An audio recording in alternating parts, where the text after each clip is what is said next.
टिळक, तुम्हाला विनम्र श्रद्धांजली. तुमच्या शेंगांच्या टरफलाची गोष्ट आठवली.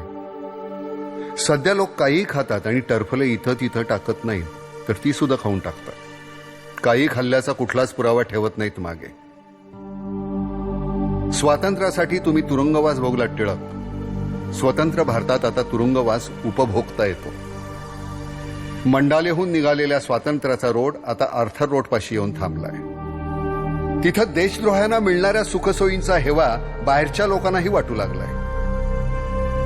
तुम्ही लिहिलंत गीता रहस्य.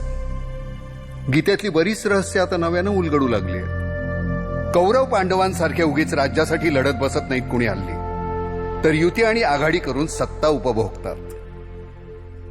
आप्तस्वकीयांशी कसा लढू हा प्रश्न पडत नाही कुठल्याच अर्जुनाला. काका, भाऊ, बाप, मामा, गुरु कुणाच्याही पाठीत सहज खंजीर खुपसतो आजचा अर्जुन. वस्त्रहरण तर नित्याचंच झालंय, पण कृष्णानं पाठवलेली वस्त्र कधीच पोचत नाहीत कुठल्याच द्रौपदीपर्यंत. टिळक, आता केसरी या शब्दाचा अर्थही कळत नाही कोणाला. गर्जना करणाऱ्या कुठल्याच सिंहाचा भरवसा उरला नाही. सांगता येत नाही कधी कुणाच्या ताठाखालचं मांजर बनून जाईल. चिंतन आणि हवा पालट करायला तुम्ही सिंहगडावर जाऊन राहायचात ना टिळक. तिथली हवा सुद्धा खूप पालटली आहे. गडाच्या पायथ्याशी आता रेव पार्ट्या चालतात. सिंह तर केव्हाच गेला. गड राखणंही आता कठीण झालंय. तुम्ही सार्वजनिक केलेला गणेश उत्सव मात्र खूप लोकप्रिय होतोय दिवसेंदिवस.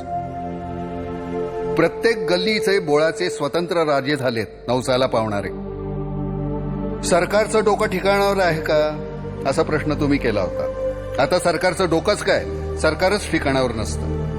सरकार अस्थिर ठेवण्याचे फायदे कळून चुकलेत सगळ्यांना. आजच्या तरुणांना हिंदुस्थानच्या स्वातंत्र्य लढ्याची फारशी माहिती नाही. मग कुठले टिळक आणि कुठलं काय. टिळक, तुमचं पुण्यस्मरण करणारी ही आमची शेवटची पिढी बहुतेक नाही, नक्कीच.